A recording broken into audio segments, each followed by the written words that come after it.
Hello student, here we are with our new video for class 12th physics. This video is for intensity of electric field at equatorial point. बच्चों, ये जो इक्वेडियल point पे intensity है वो board exam में लगभग पूछा जाता है और इम्पोर्टेंट भी है बोर्ड एग्जाम की दृष्टि से, इसीलिए आज इस पर चर्चा करते हैं।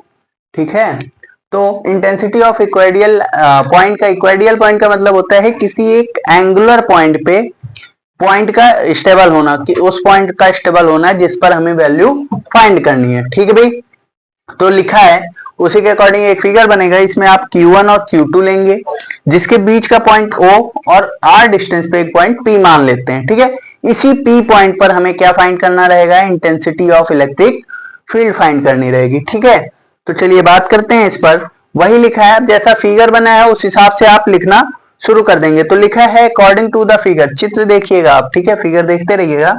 तो according to the figure there are 2 point charges, दिख रहे हैं, there are 2 point charges Q1 and Q2, ये लिखा है Q1 एंड Q2।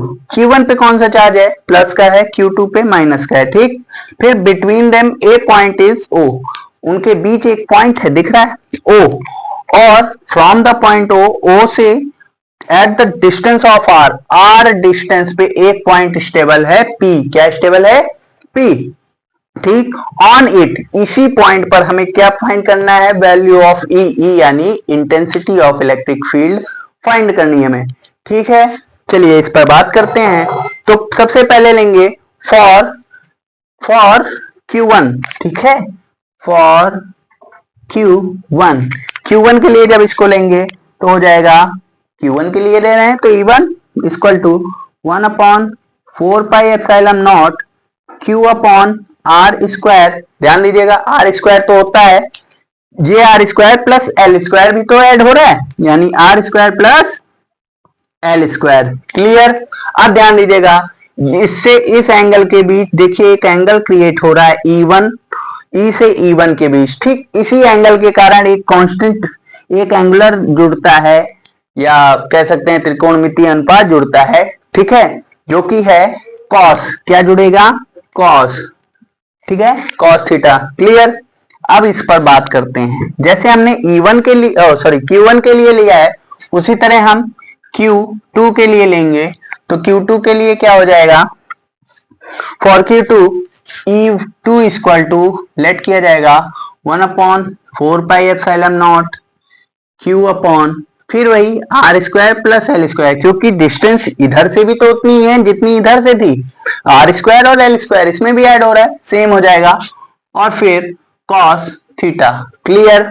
अब लिखेंगे क्या, फ्रॉम, इसको इक्वेशन सेकंड मानते हैं और इसको इक्वेशन फर्स्ट, फिर लिखेंगे from equation first and second.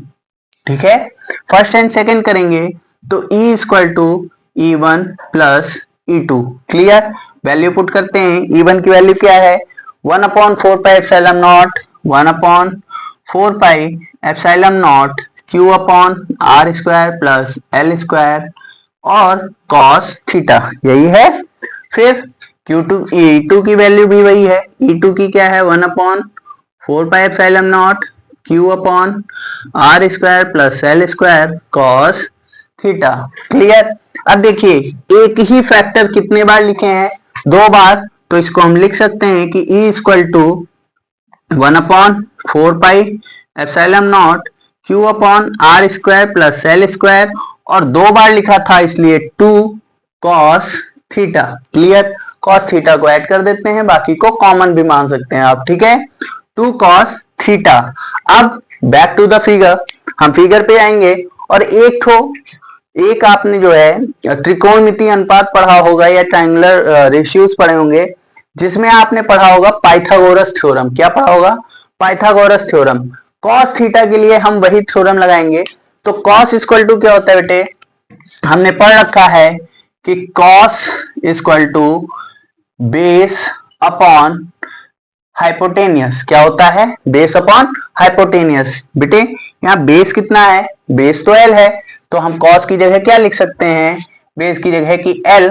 ठीक, लेकिन हाइपोटेनियस हमें पता नहीं है। तो हाइपोटेनियस के लिए हम लोग चलेंगे पाइथागोरस थ्योरम पे, जो मैं आपको रफली बता दे रहा हूं कि पाइथागोरस थ्योरम होता है हाइपोटेनियस का square equal to perpendicular square plus base square, यही तो होता है। तो परपेंडिकुलर कितना दिया है आपका, आर दिया है, ठीक, यानी आर स्क्वायर प्लस बेस कितना था, एल स्क्वायर, यानी एल स्क्वायर। अब यहाँ पे स्क्वायर है हाइपोटेनियस का, यानी इसका क्या लग जाएगा, रूट, यानी hypotenuse equal to root R square plus L square, यानी हाइपोटेनियस क्या हो गया आपका, under root R square plus L square, ठीक। इसको कॉस के मेथड पे प्रूफ करेंगे, जैसे यहाँ बेस की जगह पे मैंने रखा था एल और हाइपोटेनियस की जगह पे आएगा R square plus L square, clear. चलिए इसको पुट करते हैं, तो हो जाएगा आपका E equal to 1/4 pi epsilon nought Q upon R square plus L square into में 2, फिर कॉस थीटा की वैल्यू क्या थी, एल, एल अपॉन क्या है, under root R square plus L square, under root R square plus L square, clear. अब हमने एक इक्वेशन पढ़ रखी है, वो है कि P इक्वल टू 2QL होता है। क्या होता है P इक्वल टू 2QL, यानी इस 2QL की जगह क्या लिख देंगे हम, P। देखिए कैसे होगा, P equal to 1/4 pi epsilon nought, फिर यहाँ पे इसकी जगह आ गया P। अब ध्यान दीजिएगा, इसकी पावर कुछ नहीं तो 1 और रूट की पावर होती है हाफ। इसको हम एक स्टेप बढ़ा देंगे, इसलिए हम इसको 2 बार लिखेंगे कि R square plus L square की पावर 1, फिर R square plus L square, root का मतलब होता है पावर हाफ, ठीक, क्लियर। चलिए आते हैं फिर, अब 1/4 pi epsilon nought P upon, अब प्रोडक्ट में क्या होता है, मल्टीप्लाई में क्या होता है, पावर्स ऐड होती हैं, ठीक है। तो जब पावर्स ऐड होंगी तो R square plus L square और 1 प्लस हाफ, 1 प्लस हाफ कितना होता है, चलिए रफली देखते हैं, 1 प्लस 1/2 इक्वल टू 2 बन जा 2 और 3, 3/2, क्लियर। इसको करते हैं, तो 1/4 पाई एप्सिलॉन नॉट 3/2 होता है बेटे, तो इसको लिख दिया 3/2, क्लियर। अब फिर नीचे आते हैं, अब हमने उस दिन भी क्या किया था कि एल के वर्क कंप्लीट होने के बाद हमने आर को बहुत ज्यादा बड़ा कर दिया था एल से, यानी आर को लेट कर लेते हैं, एल से बहुत बड़ा है तो लीव कर देंगे, क्या करेंगे, लीव द एल, यानी एल को हम छोड़ देंगे। छोड़ने के बाद क्या बचेगा, 1/4 pi epsilon nought P upon R square, और इसकी पावर क्या बची, 3/2, ठीक है। फिर आगे आते हैं, ये जो 3/2 है, ध्यान दीजिएगा, इस 2 से 2 कैंसिल हो जाएगा, ठीक। जब 2 से 2 कैंसिल होगा तो आपका फाइनल फॉर्मूला मिलेगा।